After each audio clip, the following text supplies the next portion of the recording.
আসসালামু আলাইকুম বন্ধুগণ, কেমন আছেন সবাই? আশা করি সবাই ভালো আছেন। আল্লাহর রহমতে আমিও আলহামদুলিল্লাহ সুম্মা আলহামদুলিল্লাহ আল্লাহর রহমতে ভালো আছি। আল্লাহ তাআলা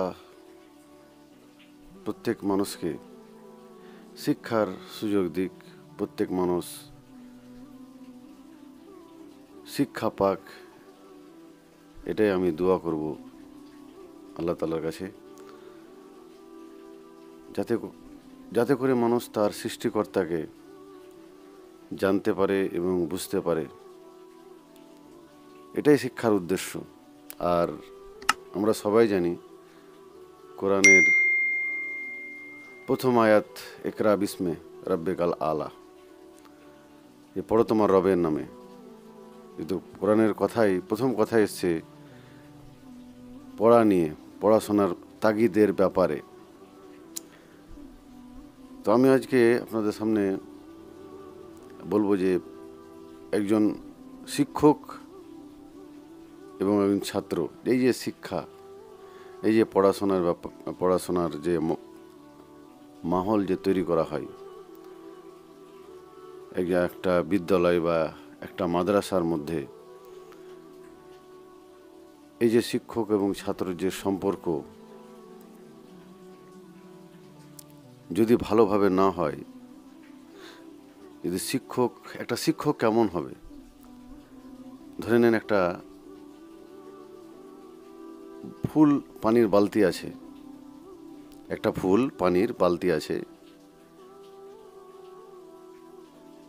আর আপনি সেখানে আরও পানি ঢালছেন উপর থেকে। আরও অলরেডি বালতিটা ফুল আছে, কিন্তু আপনি সেখানে আরও পানি ঢালছেন, কিন্তু পানিটা সেখান থেকে উপচে পড়ছে।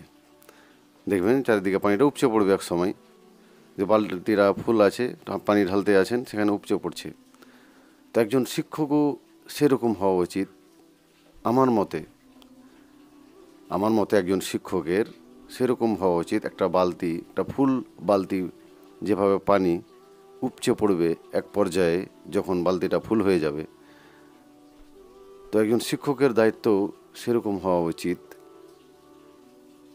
শিক্ষক যেভাবে পানি উপচে পড়ছে চারিদিকে, তো শিক্ষকের জ্ঞানও সেভাবে উপচে পড়বে, সেভাবে বিস্তার করবে চারিদিকে, সেভাবে চারিদিকে ছড়িয়ে পড়বে, যাতে করে শিক্ষার্থীরা সেই জলটুকু, সেই জ্ঞানটুকু, সেই শিক্ষকের সেই জ্ঞান, সেই ছড়িয়ে পড়া জ্ঞান, সেই উপচে পড়া জ্ঞান ছাত্র বা ছাত্রীরা নিতে পারবে। এখান থেকেই একটা সম্পর্ক তৈরি হবে, একটা মনোরম সম্পর্ক, একটা আদর্শ শিক্ষক এবং ছাত্রের মধ্যে সম্পর্ক তৈরি হবে। এটাই আসো, আর এটাই শিক্ষা।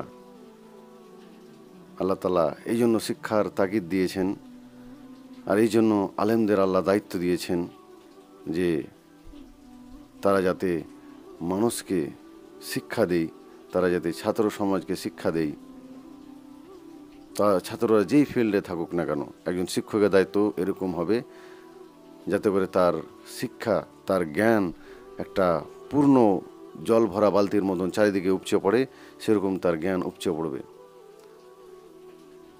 তো এরকম আমি শিক্ষকতা করি, তো সামান্য যতটুকু জ্ঞান আল্লাহ তাআলা আমাকে দিয়েছেন, তো সেই জ্ঞান অনুযায়ী একদিন একটা গাজাল বা এমন এমন এমন কথা বলি, বা এমন এমন শিক্ষার কথা, যেহেতু যতটুকু আমার এই ক্ষুদ্র জ্ঞান আল্লাহ তাআলা দিয়েছেন, সেখানে আমি একদিন একটা কথা বললাম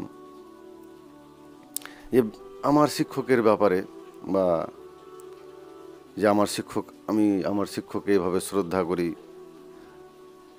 বা আমার শিক্ষককে এভাবে আমি সম্মান দিই, যে আমার যুগের বা আমার যেই শিক্ষক ছিলেন তাকে আমি এভাবে সম্মান করতাম।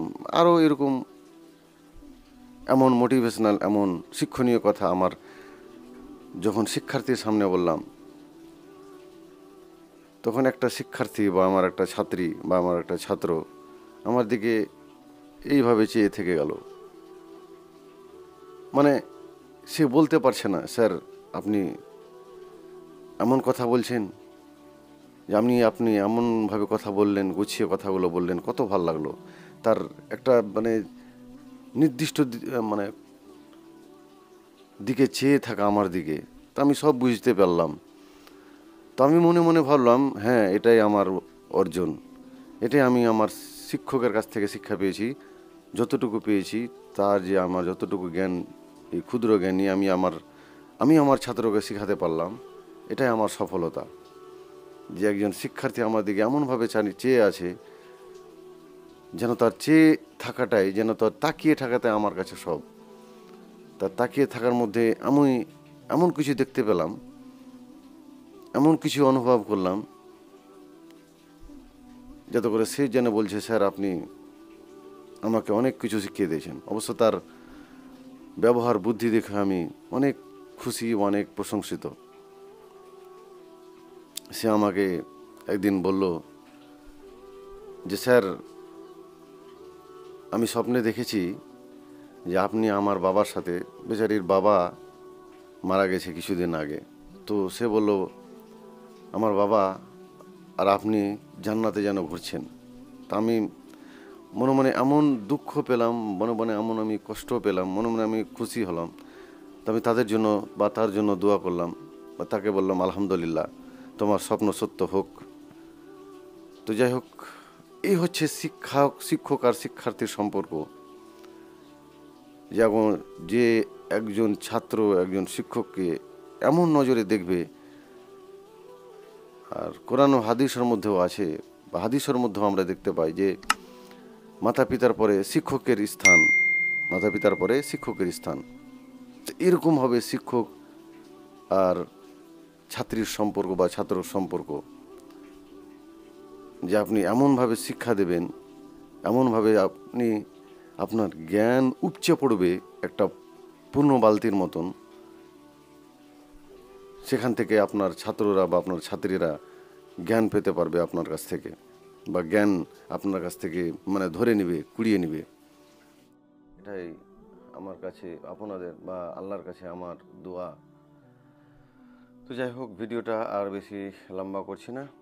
ভিডিওটা ভালো লাগলে অবশ্যই আপনি শেয়ার করবেন, সাবস্ক্রাইব করবেন। ইউটিউবে দেখছেন তো সাবস্ক্রাইব করবেন, ঘন্টাটা দেবে রাখবেন। ফেসবুকে দেখছেন তো ফলো করে নেবেন এবং ঘন্টাটা দেবে রাখবেন পরবর্তী এরকম আরও কোরআনের আলো নেওয়ার জন্যে। আসসালামু আলাইকুম। ভালো থাকেন সবাই, সুস্থ থাকেন সবাই।